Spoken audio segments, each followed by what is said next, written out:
काय झालं तर तुमचंच हाऊसिंग सोसायटी बनू शकेल स्वतःचा बिल्डर? ना मोठे बिल्डर्स, ना नफा वाटप, ना कोटींचा हिस्सा घेणारे मध्यस्थ. कारण सेल्फ रिडेव्हलपमेंट मध्ये निर्णय तुमचाच आणि जिंकणारेही तुम्हीच. मोठी घरे, उत्तम सुविधा आणि शेवटी कमीत कमी कर्ज. तुमची सोसायटी होते निर्मात्यांची कम्युनिटी, फक्त रहिवाशांची नाही.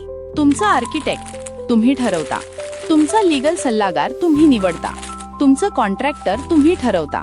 हे फक्त बांधकाम नाही, ही आहे आर्थिक स्वातंत्र्याची गोष्ट जी लिहिली जाते कॉन्क्रीट मध्ये. आणि हो, हे शक्य आहे. योग्य मार्गदर्शन मिळालं तर तुमची सोसायटी स्वतः बिल्डर कशी होऊ शकते हे जाणून घ्यायचंय का? कोऑपिक्स द कोऑपरेटिव्ह एक्सपर्ट्स आयोजित मोफत सेमिनारला या 6 डिसेंबर रोजी आणि तुमचा सेल्फ डेव्हलपमेंट प्रवास सुरू करा. लिंक बायोमध्ये आहे किंवा SR असं कॉमेंट करा. कोऑपेक्स, तुमच्या सोसायटीला स्वतःचं भविष्य घडवायला सक्षम करणारे.